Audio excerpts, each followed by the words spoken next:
నమస్కారం. ఇప్పుడే morning show చూసొచ్చాము. Pawan Kalyan గారు నట విశ్వరూపం అనడం కంటే కూడా మాలాంటి చాలా చరిత్ర తెలియని వాళ్ళకి ఆయన నటించడం ద్వారా, అంటే ఈ ప్లేస్లో ఇంకెవరైనా నటించుంటే మేము ఇంత తెలుసుకునే వాళ్ళం కాదేమో.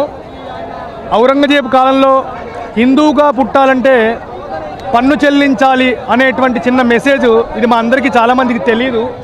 కానీ ఈ సినిమాలో అది చాలా గట్టిగా వినిపించింది. ఇంకెవరైనా నటించుంటే మాత్రం ఇది మా అందరికీ, అంటే మా వయసు ఉన్న వాళ్ళకి ఇదంతా అర్థమయ్యేది కాదు. కాబట్టి ఆయన నటించి ఈ స్టోరీని ధర్మం వైపుగా వీరమల్లు అనే క్యారెక్టర్ ఎలా తిప్పిందంటే, కూర్చున్న ప్రతి ఒక్కళ్ళు కూడా ఒకగానొక కాలంలో హిందూ అనేటువంటి వాడు ఇంత కష్టపడ్డా, ఇంత కష్టపడాల్సి వచ్చిందా అని చెప్పి చాలా బాగా తెలియజేశారు. ఇప్పుడే సినిమా అయిపోయింది. ఆఖరిలో ట్విస్ట్ ఏంటంటే ఔరంగజేబుని ఎదుర్కొన్నాడు వీరమల్లు. నెక్స్ట్ పార్ట్ ఇంకా అద్భుతంగా ఉంటుంది. ఇది అంత బాగుంది ఇంత బాగుంది అని చెప్పడం కంటే కూడా ఇది మన చరిత్ర, గడిచిపోయిన చరిత్ర. అప్పుడు చాలామంది యోధులు చాలా కష్టపడ్డారు కాబట్టే మనం ఇంత బాగా బ్రతకగలుగుతున్నాం. కాబట్టి అప్పట్లో వాళ్ళందరూ కూడా చాలా కష్టపడి మనల్ని కూడా ఇంత బాగా బతకడానికి, పన్నులు ఇలాంటివి ఏమీ లేకుండా మనల్ని బతకడానికి, మనమందరం ఇలా బతకడానికి దోహదపడ్డారని చెప్పి మేము అనుకుంటున్నాం. చాలా బాగా తెలుసుకున్నాం, ఈ సినిమాలో చరిత్ర తెలుసుకున్నాం అని చెప్పి మేమందరం అనుకుంటున్నాం. హరిహర వీరమల్లు ఎన్నో ఏళ్ల తర్వాత వచ్చిన పండగ కళ్యాణ్ బాబు ఫ్యాన్స్కి. నేను కొంచెం హ్యాపీ, కొంచెం డిసప్పాయింట్మెంట్ అయితే చాలా ఉంది. క్రిష్ గారు ఏదైతే డైరెక్షన్ చేశారో ఆ సినిమా చాలా ఎంజాయ్ చేస్తాం. ఆ ఎలివేషన్స్ కావచ్చు, ఫైట్ సీన్స్ కావచ్చు, స్టోరీ టెల్లింగ్ కావచ్చు, ప్రొడక్షన్స్ కావచ్చు, ప్రతి సీను థియేటర్లో అసలు సీట్లో ఎవడు కూర్చునేలాగైతే లేదు. చాలా బాగా అనిపిస్తుంది. విత్ మార్షల్ ఆర్ట్స్తో సహా ఆ డైలాగ్ డెలివరీస్, సునీల్ గారు, మిగతా యాక్టర్స్ అందరూ. కళ్యాణ్ బాబు ఫ్యాన్స్కి మాత్రం ఐ ఫీస్ట్ అని చెప్పాలి. ఆయన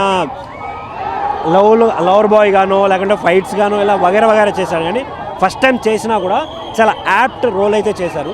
పాపలకే పాప, నిధి పాప వేరే లెవెల్ అసలు ఆ థియేటర్లో.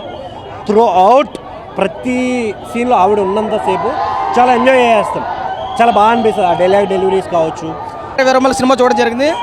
సినిమా నేను ఒక సినిమా లవర్గా చెప్తున్నాను. సినిమా చాలా బాగుంది నిజంగా. పవన్ కళ్యాణ్ గారు అక్కడమ్మాయి ఎక్కడబ్బాయి సినిమా మొదలెట్టి మొన్న వచ్చిన భీమల నాయక్ వరకు లేని విధంగా ఈ సినిమా చాలా అత్యద్భుతంగా నిర్మించారు.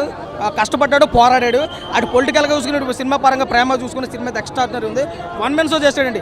ఈ సినిమాలో ఉన్నటువంటి స్టంట్లు ఈయన నటించిన ఏ సినిమాలో లేదు.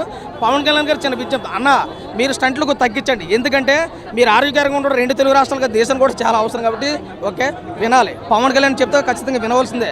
ఆ రేంజ్లో సినిమా. అవుట్ ఆఫ్ రేటింగ్ ఖచ్చితంగా 3.5 అయితే వచ్చు. వన్ మెన్ షోస్ ఇచ్చి పడ్డాడు. Extraordinary movie. సనాతన ధర్మాన్ని కాపాడుకుంటూ కోనూరు డైమండ్ కోసం వచ్చిన విధి విధానాన్ని కూడా చాలా అద్భుతంగా చూశారు.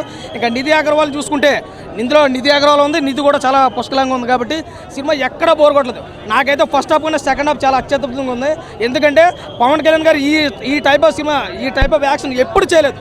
ఆయన కెరీర్లో ఎప్పుడు చేయలేదు. కాబట్టి వేరే biggest blockbuster Pawan Kalyan గారి కెరీర్లో అని చెప్పుకోవచ్చు. సినిమా చాలా బాగుంది. ప్రతి ఒక్కరు చూడండి. అవుట్ ఆఫ్ రేటింగ్ మళ్ళీ చెప్తున్నాను 3.5 వరకు సినిమా వచ్చు. సినిమా చాలా బాగుంది. జై పవన్ కళ్యాణ్, జై Harihara Veeramallu. Thank you so much.